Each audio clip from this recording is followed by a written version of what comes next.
Ya kan, mau kita latihan berbulan-bulan, bertahun-tahun, tapi mental tidak dilatih, ya kan? Pokoknya kan yang kayak senam ibu-ibu gitu kan. Iya. Yang setiap hari Minggu di CFD itu kayaknya ya.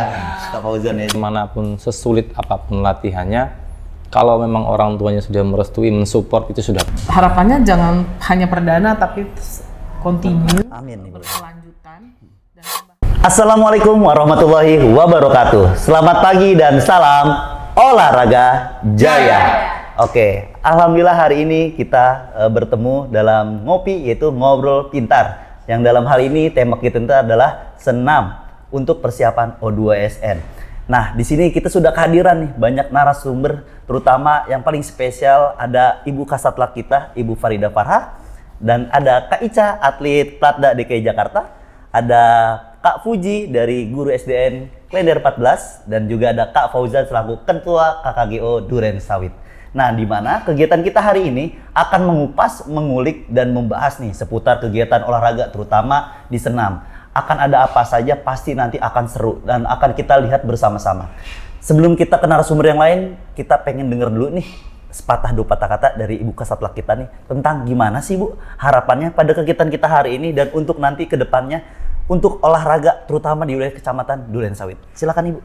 Ya, terima kasih teman-teman semuanya.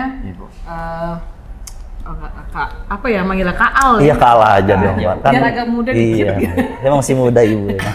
Terima kasih kakak-kakak semuanya. Jadi kakak-kakak ya? Iya, masih kakak semua. Olahraga itu biasanya jiwanya muda terus. Amin Ibu. Terima kasih untuk KKGO, terutama untuk acara podcast pada hari ini yang luar biasa. Saya harapannya sebenarnya tidak hanya kepada KKGO dan olahraga saja, tetapi kepada seluruh elemen pendidikan yang berada di Duren Sawit, seluruh jenjang. Harapannya ini menjadi ruang diskusi kita bersama terkait dengan pendidikan, terutama yang ada di Duren Sawit. Apa dan bagaimana yang harusnya kita lakukan terhadap pendidikan di Duren Sawit demi kemajuan pendidikan di DKI Jakarta. Tentunya Duren Sawit menjadi bagian penting di DKI Jakarta. Dan podcast ini adalah ruang diskusi ya. Sebenarnya ini ruang diskusi kan? Diskusi betul ruang Ibu. Diskusi dan tanya jawab. Yang biasanya dulu mah kita ngopi-ngopi di warung gitu kan. Betul. Sekarang kita pakai media sosial gitu ya. Ada di bisa sambil aktivitas ya Bu ya kita. Dan diketahui oleh orang banyak. Betul, Ngopi Ibu. kita ternyata bisa diketahui oleh orang banyak. Ini perkembangan teknologi yang memang harus kita ikuti dan saya bersyukur mungkin ini menjadi pertama perdana untuk KKGO dan harapannya jangan hanya perdana tapi continue. Amin, berkelanjutan dan pembahasannya itu nanti materi-materi pembahasannya itu yang kekinian lah. Betul. Ya, terutama untuk olahraga kekinian untuk anak-anak kita.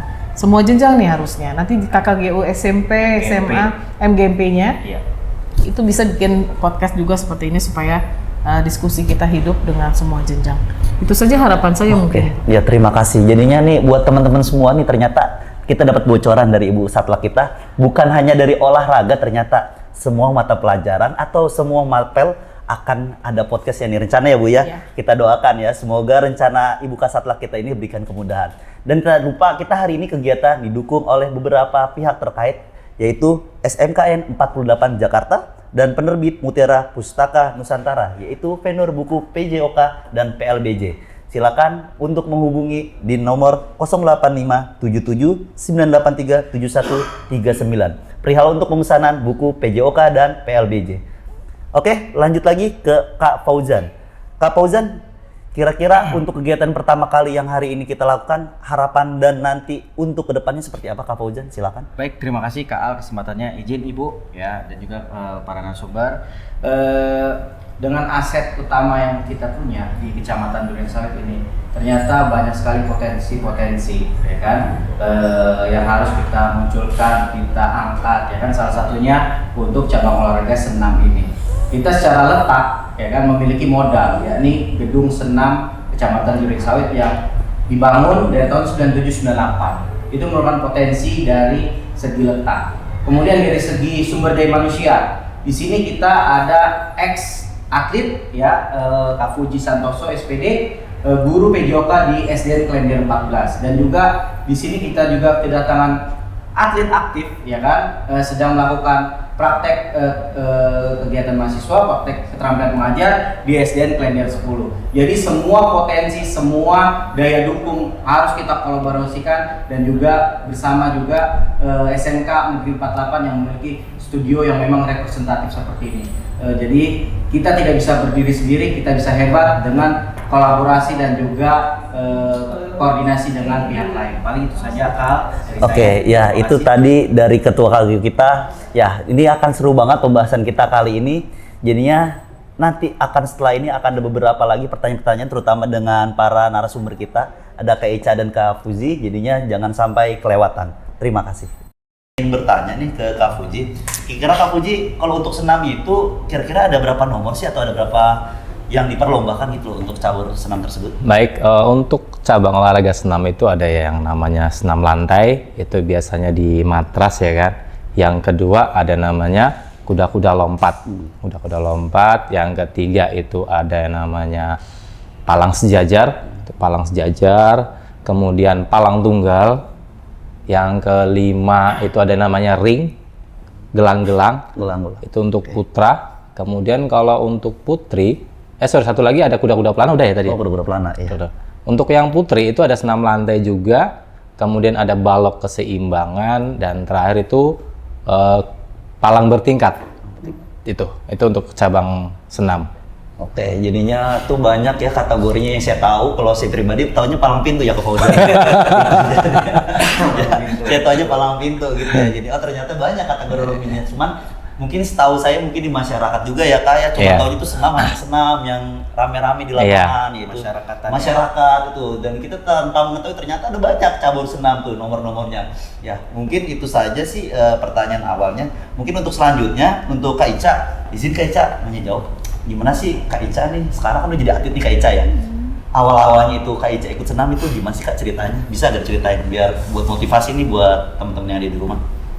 Awal mula aku ikut senam itu karena ada O2SN waktu di sekolah dasar. Oh, biasa. SD aku kan di Kenari 07 pagi di wilayah Jakarta Pusat, dan guru aku menawarkan untuk ikut cabur senam lantai. Dulu aku juga kurang tahu apa itu senam lantai. Oh, berarti dari kecil itu bukan dari atlet murni Kak Ica, atau bukan anak klub gitu, hanya diminta guru olahraganya aja? Iya, anak sekolahan. Wah, bener kan pemirsa apa yang dikatakan Kak Fauzan? Berarti memang harus dari kita dulu yang memulai menawarkan anak didik kita. Karena kalau kita tidak menawarkan, kita nggak tahu ada anak yang bisa berpotensi menjadi atlet seperti Kak Ica. Nah, lalu Kak Ica, dari pengalaman tersebut Kak Ica kan otomatis berminat untuk ikut senam. Motivasi tertingginya Kak Ica untuk bisa melanjutkan itu apa sih Kak Ica? Nah, sebenarnya karena rasa penasaran yang tinggi. Iya. Dan aku sebenarnya bukan ikut ke senam lantai, kan senam lantainya lebih ke artistik ya. Aku akhirnya masuknya ke aerobik. Oh, ke aerobik. Beda lagi tuh ya? Beda. Beda. Gimana tuh? Gimana tuh, Kak? Aerobik tuh bagaimana sih? Kalau aerobik tuh biasa orang-orang taunya kan yang kayak senam ibu-ibu gitu kan. Iya. Yang setiap hari Minggu di CFD itu kayaknya ya. Kak Fauzan ya juga ya. Ternyata lebih dari itu.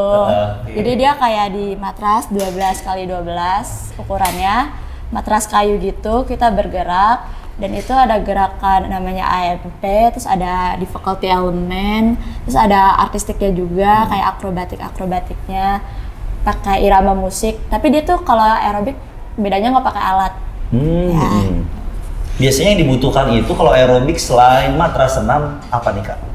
Musik. terus Dia pakai sepatu. harus pakai sepatu, bukannya ini ya. Sepatunya Kalau yang ada. nggak pakai sepatu itu, apakah sepatunya harus sepatu running atau sepatu apa gitu? Ada khusus nggak sepatunya Kak? Ada sepatu khususnya. Oh, sepatu khusus. Ya kira-kira Kak Fauzan kita harus pakai sepatu running aja bisa gitu. Ternyata ada sepatu khusus ya teman-teman gitu. Oh, nah terus ketika Kak Ica sudah mulai meminati, kapan sih waktu yang tepat? Oh, saya nih harus tahu nih. Oh, saya harus mau terjun nih, mau mulai jadi atlet. Kira-kira tuh waktu yang Kak Ica butuhkan tuh berapa lama loh? Atau ketika Kak Ica ketika sekolah SMP kah atau SMA, ketika sudah mau mulai menjadi atlet yang profesional tuh gimana sih Kak? Waktu itu sih aku kan masih main-main dulu kan, masih SD sampai kelas 6 SD aku baru ikut kejuaraan nasional. Dan mungkin dari kejuaraan nasional itu aku baru srek gitu sama baru benar-benar aku baru ini iya. Terus tingkat selanjutnya itu ada Popnas. kan yang dari O2SN ke Popnas. Iya betul. Gitu sih. Biasanya kan itu kan perjalanan cukup panjang ya. Kak Ica gimana sih cara biasanya nih kan atlet kan sibuk dengan kondisi sekolah ya Kak Fauzan ya. Betul. Harus gimana sih caranya menyimbangkan yang mungkin kita bisa minta tips nih buat dari Kak Ica sama Kak Fuji nih. Tips-tips apa aja sih buat menyimbangkan kiranya Kak Fuji ini dulu pengalaman sebagai atlet untuk menyeimbangkan nih ketika harus bersekolah atau berkuliah dengan latihan yang jadulnya sangat padat. Kira-kira gimana sih Kak Fuji? Kalau dulu saya SD itu memang udah yang namanya latihannya kayak seperti bermain, tergantung dari pelatihnya sih sebenarnya. Dulu fisik kita terbentuk itu bukan karena kita latihan fisik sebenarnya, tapi ngangkatin itu matras. Itu sebenarnya. Sebelum mulai latihan, Iya. pemanasannya itu ternyata udah ngangkat matras Udah dulu ngangkat ya. matras, udah ngangkat kuda-kuda lompat, udah ngangkat pernya, udah ngangkat matras penolongnya. Itu yang membentuk kita, fisik kita jadi sebenarnya. Jadi kita ditambah dengan pelatih kita dulu juga emang senang yang namanya humble bermain itu. Ah, gitu emang bener sih ya teman-teman ya, kalau kita lakuinnya dengan terpaksa nggak ikhlas tuh pasti hasil juga nggak bagus ya Kak Puji ya. Gitu ya. Mungkin Kak Ica gimana nih kalau Kak Ica nanggapinya? Ini kan kalau Kak Ica kan ya Gen Z ya kayaknya ya. Gen Z nih. Cuman gimana sih kalau Gen Z ini Kak Ica menanggapinya kalau latihan versinya Kak Ica, kalau ini kan Kak Fuji ya milenial ya kita tahunya ya. Kalau Kak Ica ini gimana? Kalau untuk jadwal sekarang, Jadwal sekarang sama ya latihan tipsnya Kak Ica untuk mensiasati dari sekolah sama latihan mengatur jadwalnya gimana itu Kak? biasa aku juga komunikasi ke pelatih sih biar kita sama-sama nggak bentrok. Kalau dulu kan waktu zaman sekolah tahu kalau sekolah aku dari pagi sampai sore, jadi kita latihannya itu dari sore sampai ke malam gitu. Kecuali hari Sabtu karena kan kita nggak ada sekolah jadi latihannya pagi. Jadi kalau setiap hari libur kita juga latihannya pagi. Terus kalau di jam kuliah itu kayak pinter-pinter aja sih kita buat cari pinter jadwal. mengatur jadwal tuh teman-teman ya, jadinya pinter mengatur jadwal ya itu. Nah kira-kira dari latihan itu Kak Fuji dan Kak Ica, ada gak sih kira-kira gerakan senam yang sulit dilakukan? Ini kan tentu kan nomornya berbeda tadi Kak Ica sama Kak Ica. Aerobik dan Kak Fuji kan artistik Nah putra. kira-kira kalau Kak Fuji ada gerakan tertentu gak sih yang sulit kira-kira untuk dilakukan? Dulu ketika Popda atau Porda itu sebelum ke Praponnya itu saya tuh ngambil gerakan mau ngambil Cukahara di palang sejajar itu. Jadi ketika ambil ini ke atas dua-duanya, ini tangan ini harus masih di palang sejajarnya. Masih harus Sudah, tegap ya. ketika ngambil ini tulang belikat ini yang di sini ini itu harus berputar saat 360 derajat. 360 derajat. Jadi ketika kaki ke sana, ini doang yang megang palang sejajarnya. Habis itu jatuhlah, timpalah palang sejajar itu di selangkangan saya itu. Wah itu sakitnya luar biasa. Itu kemudian yang kedua saat ngambil salto double di atas itu di lantai, itu jatuhnya kaki saya itu salah, ternyata seperti ini. Landingnya salah. Dan itu masih bisa diobatin ternyata.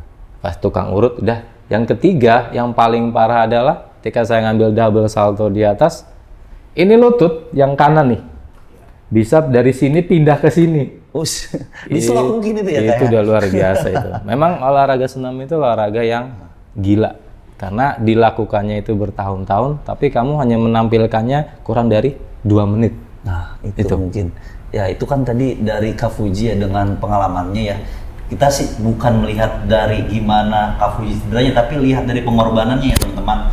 Dengan catatan berlatih ya seperti itu pun nggak mudah, dengan catatan harus ada pembimbingnya. Benar. Ya, makanya Kak Fuji sampai sekarang masih aman ya Kak Fuji kayaknya Masih ya. aman. Masih utuh ya masih ya. Masih utuh. Jadinya buat teman-teman yang dulu Masih jangan takut. Karena kenapa? Kak Fuji masih bisa sembuh. Kalau nggak sembuh mungkin bareng sama kita ya. Benar. Oke, kalau Kak Ica sendiri ada gak sih pengalaman yang tersulit ketika lagi latihan atau lagi melakukan pertandingan? Ada ceritanya gak sih Kak Ica kira-kira? Pernah ngalami cedera apakah gitu? Kalau cedera aku paling sering ankle sih, Ankle, karena ya. kan kita gerak pakai kaki, matrasnya itu juga matras yang kayu gitu kan. Jadi kadang suka kepotek gitu. Cuman itu sehari 2 hari bisa langsung sembuh. Terus aku pernah yang cedera retak di tangan. Wah. Karena waktu itu aku nomor mix pair. Jadi itu Oh, kayak beda harus nomor diambil. lagi tuh Kak ternyata. Iya beda. Jadi aerobik itu ada beberapa nomor. Jadi ada individu, ada mixed pair berdua pasangan, ada trio, terus ada grup, ada aerobic dance kayak gitu. Biasanya Kak Ica kalau kayak gitu nih dalam satu orang itu bisa berapa nomor sih dimainkan kira-kira Kak Ica? Paling maksimal atau paling bisa dilakukan semaksimal mungkin ya kira-kira? Paling maksimal untuk main tiga nomor. 3 nomor, mungkin ya. lumayan ya. Berarti otomatis dengan 3 nomor tersebut latihannya berbeda dong berarti Kak Ica ya? Iya. Ya, berarti berbeda seperti itu. Mungkin kalau yang kita lihat saat ini ya anak-anak itu kalau mereka belum bisa fokus mungkin ya saat ini ya Kak Fauzan ya. Iya. Mungkin dari pandangan Kak Fauzan sendiri nih ya untuk anak-anak usia dini itu gimana sih Kak Fauzan tentang motorik untuk senam tersebut? Mungkin kita harus senang dulu di awal ya, senang, menyenangkan bawanya ya kan, step by step ya. Kalau misalnya awal sudah kita menginfokan yang beresiko tinggi, mungkin pada balik kanan tuh semua, ya kan. Namun kita lihat, ya kan, kita lihat lagi, kita informasikan kepada orang tua nih khususnya, ya kan, karena banyak sekali stereotip di luaran sana. Kalau misalnya ikut cabur senam ya nomor apapun nanti akan seperti ini, nantinya seperti ini, benar ya kakak sekalian? Mungkin bisa dijawab nih dari kedua narasumber Kak Al, Iya, boleh. ya kan mungkin ada stereotip apa sih Apa aja sih harus dilakuin menjadi awal-awalnya mitos ya? nih, mitos akhirnya banyak orang tua yang Yang enggan takut ya menitipkan anaknya. betul untuk mungkin latihan dari ini bisa ditanya di ya. senam. Iya, betul. Oke, kira-kira dari Kak Fuji dulu nih, biar gimana sih caranya orang tua bisa percaya menitipkan anaknya loh di tempat senam. betul. Kalau di tempat senam itu ya memang sebenarnya harusnya dia harus memberikan 100%, tidak boleh kurang dari 0, sekian persen, harus 100% Yakin benar-benar ya, yakin. percaya sama Karena pelatihnya sudah atau pasti coachnya. itu dijaga, mau bagaimanapun sesulit apapun latihannya, kalau memang orang tuanya sudah merestui, mensupport itu sudah pasti jadi. Itu aja. Ya, jadinya tuh bener ya, karena support system terbesar yang terdekat saat ini adalah orang tua. Iya. Gitu, dan juga mungkin yang bener kata dikatakan Kak Fauzan ya, yaitu juga dukungan dari guru olahraganya juga. Yang mungkin sih kita di sini melihat ya, balik lagi ke mental ya. Mental ini kan memang sangat berpengaruh gitu ya, kakak-kakak ya. Karena yang kita lihat saat ini mungkin mental anak Gen Z saat ini tuh mentalnya kalau dibilang tuh mental sekarang masih mental belum jadi anak yang pemberani, masih jadi mental yang ikut-ikutan gitu loh Kak ya. Nah mungkin gimana sih caranya, tips-tipsnya nih biar anak saat ini nih mentalnya ini bisa terbangun kira-kira, mungkin dari Kak Fuji setelah itu Kak Ica. Oh, Tipsnya kira-kira nih biar anak semangat gitu loh Kak. tipsnya itu gampang, jauhi handphone. Udah, itu yang aja, paling sulit itu kayaknya ya, paling Pak. sulit. Itu kayaknya paling sulit. Dari untuk dulu dilepas. itu handphone itu paling sulit. Yang kedua ya latihan, ikutin. Kenapa senam ini belum nge-booming? Karena masyarakat itu sebenarnya banyak yang kurang tahu. Itu. Yang kedua, kurangnya alat atau mungkin mahalnya alat. Mahal itu, alat senam itu memang sangat mahal dan resikonya memang besar. Tapi ketika memang sudah nanti jadi itu udah enak. Apapun resikonya udah enak. Tinggal jalanin aja. Iya, tinggal jalanin Bener nih, aja. jadinya tuh apapun resikonya kita harus jalani. Ya makanya kita nih mau langsung bertanya lagi Kak Ica nih. Kira-kira nih Kak Ica ya, mental apa sih yang harus disiapin? Biasanya nih kalau untuk diri Kak Ica pribadi, kayak misalkan kemarin Kak Ica habis pon nih. Iya. Pernah deg-degan gak sih kira-kira kalau jadi Kak Ica tuh orangnya? Mau tanding pernah deg-degan kah? Atau udah biasa nih saya karena mau Ini tanding? aku juga lagi Sedikit cerita deg-degan dong. kok. Deg-degannya lebih beda mungkin ya kalau sekarang. Style ya. Ya, mungkin kalau lagi mau tanding pernah gak sih, atau mau lagi penampilan apa, pernah gak sih mengalami masa-masa deg-degan juga? Apakah sama halnya seperti kayak orang normal gitu, mengalami masa-masa seperti aduh tangan dingin, keringetan, mau kencing gitu. Kira-kira kalau untuk Kak Ica sendiri gimana sih pengalamannya? Ya aku waktu maupun tuh sebenarnya sebelumnya tuh aku muntah dulu saking nervousnya. Tapi pas di panggung aku udah mempersiapkan diri karena kan aku udah percaya latihan setiap hari pagi sore, terus fokus sama gerakan yang kita gak percaya kita lakuin terus, konsisten, Oh, disiplin. berulang berarti ya Kak ya, Iya. lakuin berulang. Ya, Karena kan mengejar jadinya mengejar kesempurnaan. kesetaraan itu memang harus dilakukan secara berkali-kali ya. Ya. Ya benar yang dikatakan Kak Fuji tadi ya, kita menampilkan berapa 2 menit ya Kak ya? Iya. Latihan sampai bertahun-tahun. Nah mungkin ini tadi yang ceritakan Kak Ica prosesnya dan segala macamnya. Mungkin dari pandangan Kak Fauzan nih, kira-kira nih Kak Fauzan, untuk anak usia dini kan tentu kita di sini butuhnya pendampingannya Kak Fauzan ya. Iya. Ya, untuk pandangan sebagai Kak Fauzan sebagai guru olahraga ini, gimana sih caranya agar anak ini yang tadi dibilang mau ikut senam terlebih dahulu atau mengikuti cabur yang lain dulu, atau mungkin dia bisa mengikuti atau melihat yang lebih enak, gimana sih Kak Fauzan kira-kira kalau untuk anak SD ini? Oke, baik. Terima kasih Kak Al ya. Bahwasanya gimnastik ini bisa dibilang berdampingan dengan atletik, ya kan? Body movement, pergerakan. Jadi semua tubuh itu digunakan bergerak, ya kan, untuk mencapai sebuah gerakan atau sebuah produk. Kemudian jangan dilupakan lagi Kak Al dan juga para narasumber bahwasanya komponen latihan itu ada 4. Oh, iya. Ya kan? Di situ ada fisik, teknik, taktik, dan mental. Dan tadi kita bahas ya, mental itu biasanya kalau dalam periodisasi itu di akhir, ya kan. Awal kita gembleng fisiknya, tekniknya, taktiknya, tapi kalau mentalnya kita lupa, hancur semua. Bener ya kakak sekalian nih, narasumber nih, bener, ya kan? bener. Ya kan, mau kita latihan berbulan-bulan, bertahun-tahun, tapi mental tidak dilatih, ya kan? Itu sangat bisa berpengaruh pada performa kakak sekalian ya. Jadi 4 aspek utama ini yang harus diperhatikan, ya kan? Dan itu juga pelatihnya juga sebenarnya ada pelatih mental ya, pelatih psikologi ya kan. Terlihat sederhana ya kakak sekalian, tapi ternyata itu sangat berpengaruh pada performa ketika bertanding atau ketika tampil di gelanggang atau arena begitu. Jadi menyambung dari Kak Al bahwasanya gimnastik ini mirip-mirip atau setara berdampingan dengan atletik ya kan. Ini bagus sekali, gerak dasar itu berpengaruh ya kan, salah satunya fleksibilitas ya. Itu udah pasti tuh kakak sekalian ya pada daya tahan peserta didik ya kan, anak-anak ya kan. Bahwasanya dengan handphone ya kan tadi, dengan tingginya penggunaan gadget, gawai ya kan, adanya penurunan fleksibilitas ya kan. Nah ini harus kita sinkronkan lagi dengan pembelajaran mendalam atau deep learning, ya kan? Apa sih makna fleksibilitas dalam deep learning? Banyak sekali kakak sekalian, ya. Banyak gerakan-gerakan yang memang peserta didik nih abai, akhirnya lupa nih, ya kan? Oleh sebab itu, dengan latihan senam, ya kan, dengan mengikuti cabur senam, salah satunya harapannya bisa menjadi bekal mereka ke kemudian hari. Syukur-syukur bisa fit hingga usia tua nanti. Paling itu aja Kak Al. Terima kasih Kak Fauzan. Nah, kita tuh sekarang lagi berbicara juga, Kak Fauzan mengatakannya tentang gimana kebugaran yang harus dijaga. Nah, kalau tipsnya nih Kak, tadi kan kita sudah masuk ke latihan nih. Gimana sih tipsnya kira-kira untuk menjaga kebugaran dan juga mengatasi cedera-cedera kakak-kakak waktu lagi bertanding? Mungkin dari Kak Ica dulu. Gimana sih Kak Ica cara tipsnya untuk menjaga kebugaran sendiri?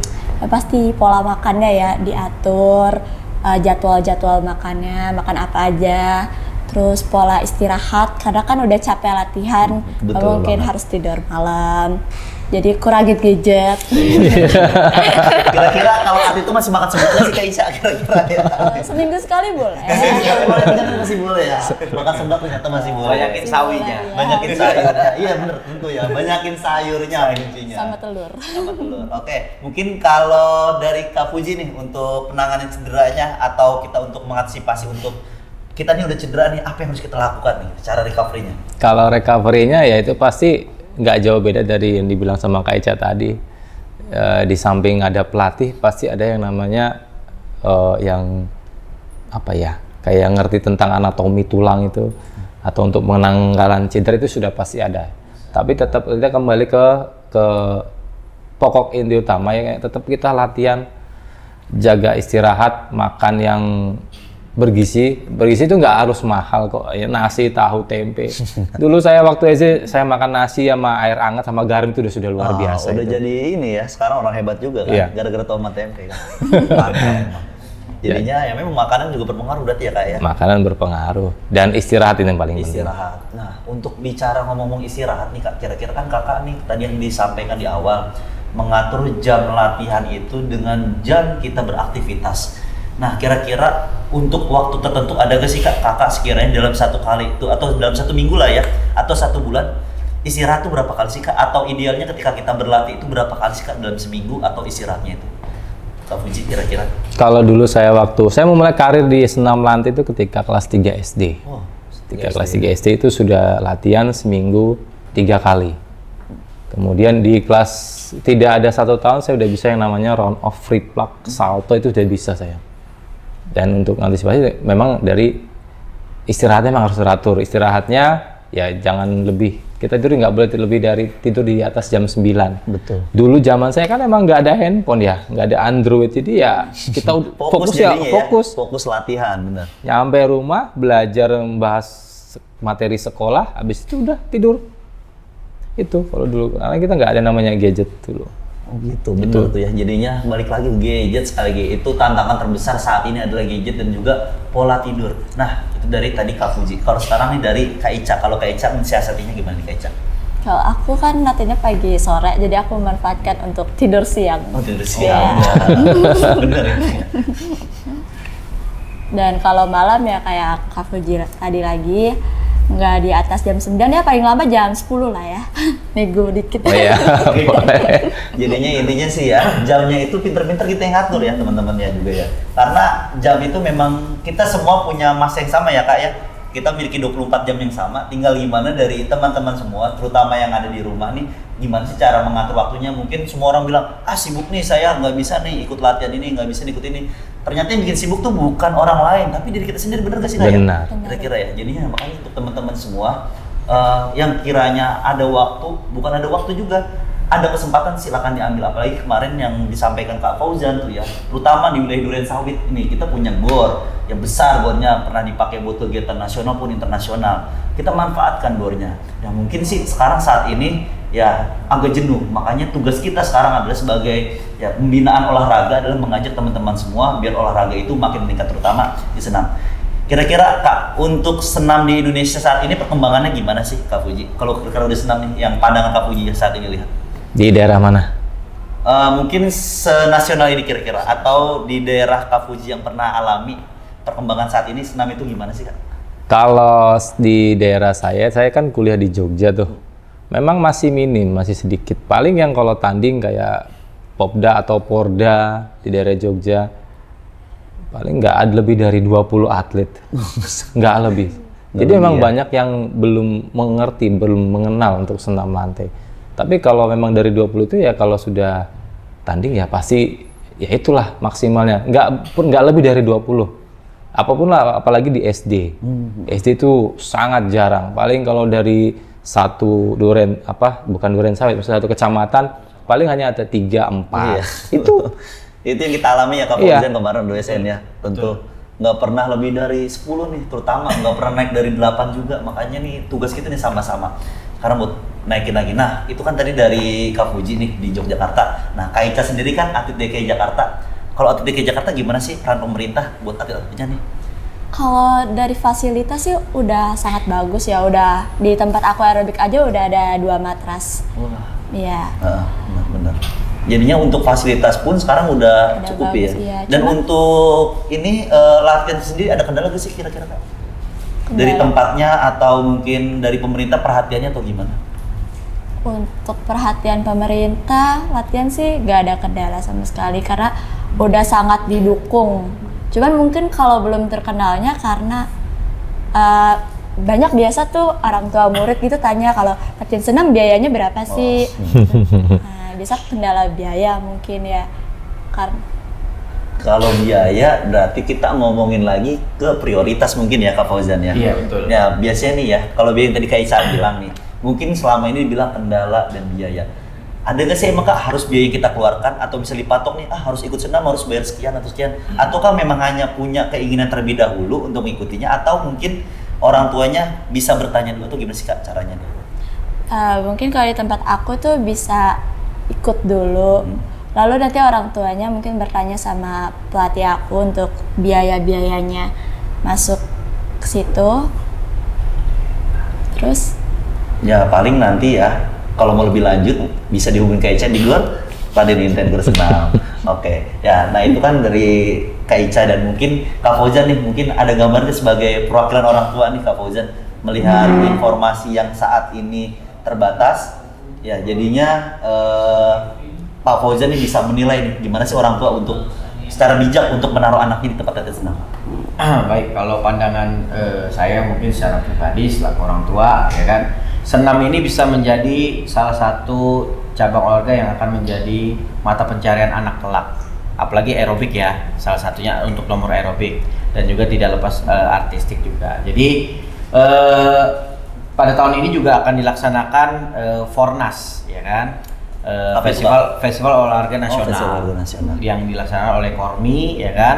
Nah, salah satunya itu pemasyarakatan yang dimana di situ ada perihal senam, ya kan? Senamnya banyak subnya lagi, ya kan? Di situ ada tera, ya kan? Ada aerobik juga, ya kan, senam kesehatan. Nah itu jadi kita menggelorkan lagi pada zaman Pak Harto dulu ya, ada istilah memasyarakatkan olahraga, mengolahragakan masyarakat. Nah, itu harapannya muncul lagi, bergelora lagi, muncul lagi, ya kan. Bahkan dulu rutin ya SKJ ya, SKJ tahun 84, ya. 88, ya kan.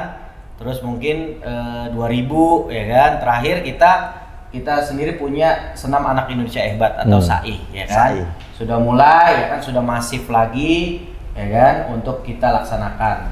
Paling itu saja. Jadi kita lihat potensi-potensi cabang olahraga tadi yang sudah disampaikan oleh Kak narasumber, bahwasanya masih sedikit, ya kan. Jadi jika memang orang tua ingin menitipkan atau mengirimkan anaknya ke klub, ya kan, atau ke sebuah komunitas, ya kan, di senam itu sangat berpotensi untuk terus, ya kan, bahkan nasional, ya kan, dari kecamatan, kota, provinsi, ya kan, skupnya itu sangat kecil untuk berprestasi hingga daerah atau bahkan nasional itu sangat cepat, ya.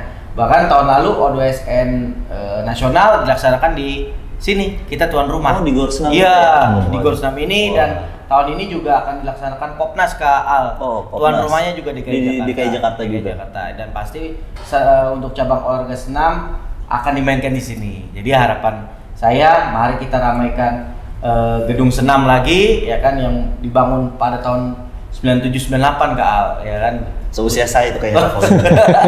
Seusia KAL ya. Seusia KAL. Iya, ya kan. Mungkin ya nanti kita kolaborasi, koordinasi dengan pihak pengelola, ya kan, di bawah Dinas Pemuda dan Olahraga, ya kan, kita bantu, ya kan, kita komunikasi, jangan sampai ada stigma-stigma negatif, ya kan, untuk cabang olahraga senam. Padahal di senam ini langsung berprestasi cepet kan? Iya, cepet ya, karena peluangnya itu sangat ya terbuka lebar ya, tentunya Pak Fauzan ya. Betul. Dengan Kalau di lengkap ya kita ya. Di Jakarta sendiri mungkin yang lebih ramai itu di daerah selatan dan utara ya, untuk beberapa klub itu muncul di sana.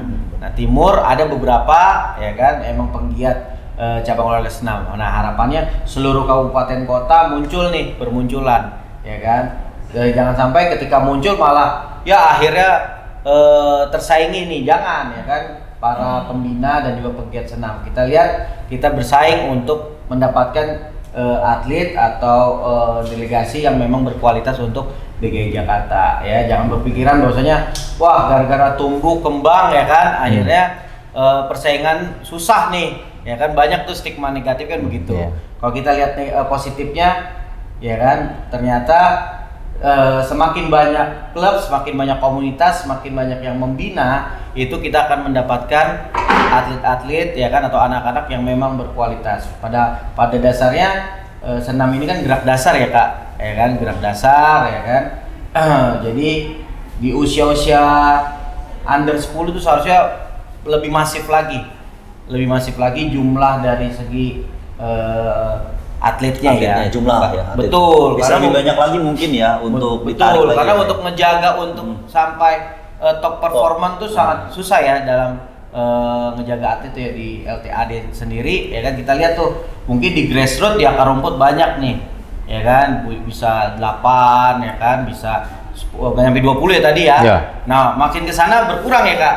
20 makin berkurang lagi 15. Nah, ini jadi harapan kita di bawah nih bisa puluhan, 50, ya kan, karena ngejaga untuk menjadi elitnya ini makin sedikit lagi ya. Benar ya? Lagi ke SDM kita ya. Betul. Betul. Jadi emang harus ya kita menekankan kembali ya Kak Fauzan ya. Betul. Untuk orang tua murid itu untuk mengikutinya lebih semangat ya. Jadi di long term athlete development itu kalau kita lihat bagannya makin ke atas jumlahnya makin sedikit nih. Sedikit. Ya kan, di akar rumput mungkin banyak, ya kan. Seleksi alam mungkin yang bisa kita tahu ya Kak Fauzan ya. Masuk fase SMP, ya kan, remaja, ya kan. apalagi masuk SMA ya kan. Bagaimana nih kelangsungan untuk anak saya kelak ya kan, akhirnya banyak orang tua yang banting setir nih. Nah, untuk menjaganya itu yang menjadi PR ya, benar ya Kak ya? Benar. Iya. Tentu ini kayaknya sih PR bukan hanya untuk orang tua ya, tapi untuk kita bersama nih penggiat olahraga. Ya, mungkin nanti akan kita tanya lebih lanjut lagi. Ya, jadi itu tadi yang dijelaskan oleh Kak Fauzan memang sungguh sangat luar biasa ya, sampai LTAD-nya sampai dijelasin ya teman-teman semua. Nah, mungkin tuh tadi pembahasan dari Kak Fauzan perihal tentang LTAD dan juga dari orang tua. Ya, kalau untuk pesan-pesannya nih dari Kak Fuji dan juga Kak Ica, untuk harapannya sih ke depan untuk anak-anak senam Indonesia ini gimana sih? Dari Kak Fuji silakan.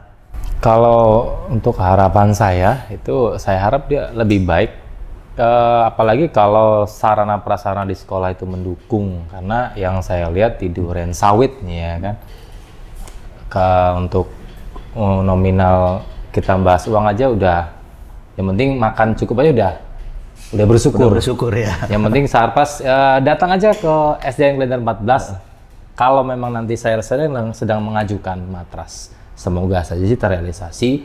Karena sekarang itu latihan itu sudah lebih mudah, karena bisa nonton, bisa ada pelatihnya. Kalau bertanya bisa tanya googling. Dulu saya itu ketika berangkat sekolah TK aja, saya dulu tinggal di rumah pinggir kali sebenarnya. Pinggir kali itu jalan SD, naik ke jembatan, jadi makan nasi garam itu sudah sangat luar biasa. Saya ingetin lagi, saya dulu makan ya? Belum nasi ada makan garam. bergizi ya dulu ya. Jadi kelas 3 saya sudah jadi atlet Kabupaten Cilacap dulu, Kabupaten Cilacap. Karena saya tinggal di Majenang, kemudian saya berlatih sungguh-sungguh, kemudian disupport juga, alatnya juga ada. Kemudian larilah ke SMP saya masih daerah Majenang juga, di SMP Yosudarso Majenang. Kemudian di SMA saya di PGRI di Brebes. Di Brebes pun saya masih bisa ngelatih teman satu angkatan saya. Sama-sama SMA nih, satu kelas. Yuk itu latihan bareng ketika dulu latihan di SMP Negeri 1 Brebes tuh. Kita latihan, nyampe kita ke Provinsi Semarang. Kita nggak bawa nama provinsi, kita nggak juara, tapi kita setidaknya sudah tampil di Provinsi Semarang di UNES Gunung Pati. Larilah kita ke perguruan tinggi kuliah. Kuliah itu pelatih itu tidak ada waktu zaman saya. Jadi saya latihan sendiri. Otodidak latihan sendiri, ngembangin sendiri, googling sendiri, YouTube sendiri, latihan sendiri, atur diri sendiri karena sudah kuliah. Jadi untuk teman-teman atau Bapak Ibu semua yang lihat, ayo kita senam, karena udah diperkenalkan dari kami, senam itu olahraga yang sulit sebenarnya. Kalau dibandingkan dengan olahraga lain, misalnya kayak nendang bola ya kan, bisa nendang bola bisa, tapi kalau disuruh, karena itu bukan keahlian khusus ya. Iya. Kalau harus khusus ya.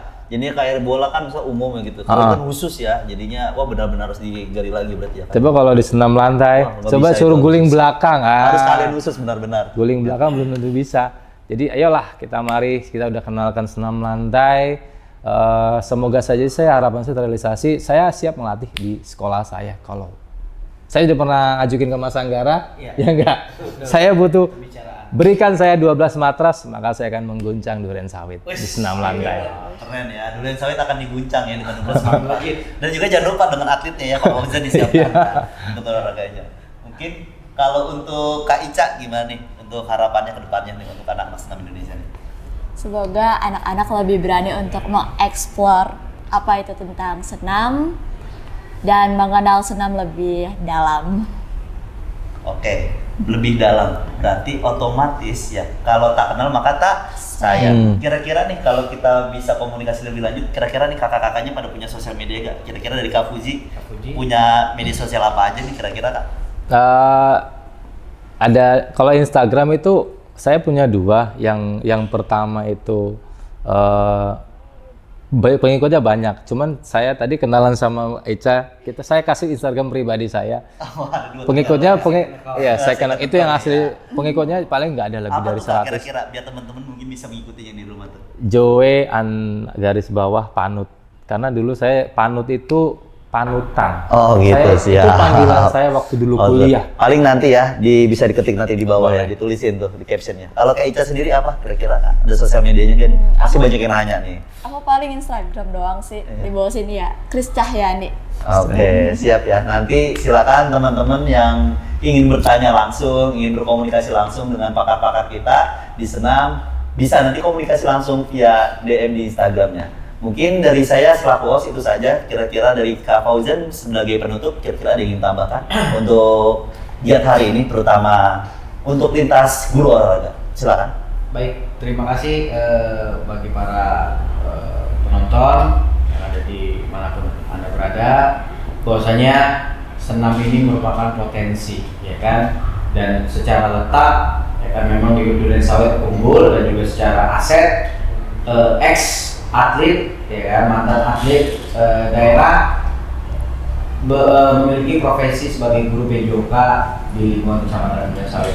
Ini aset utama, ya kan, yang harus kita jaga, kita kolaborasi bersama-sama untuk memajukan cabang olahraga khususnya senam. Ditambah di sini ada Kak Ica, ya kan, salah satu mahasiswa dari binaannya Pak Al ya. Iya.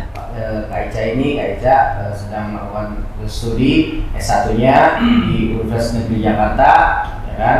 Banyak sekali potensi-potensi yang harus kita temukan, ya kan, harus kita cari.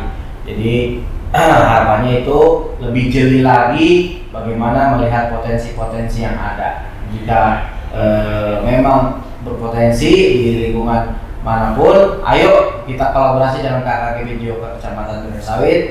Bisa dihubungi lewat sosial media kita, ya kan, baik Instagram dan juga YouTube dan juga email. Nanti akan tertera di akhir acara ini. Paling itu aja. Oke, terima kasih Kak Fauzan. Nggak berasa ya kita nih ngomong udah lumayan panjang juga perihal senam. Jadi tentu sekali lagi ya di sini Kak ingatkan untuk teman-teman yang mau bergabung, silakan bisa menghubungi Kak Fauzan, Kak Ica atau Kak Puji, dan juga mungkin bisa datang ya ke gedung senam yang ada di Raden Inten, yaitu tempatnya sangat mudah dijangkau dan sangat mudah ditemui karena lokasinya strategis. Dan jangan lupa ketika datang berarti bawa semangat yang kuat, dan jangan lupa tetap selalu disiplin dalam latihan.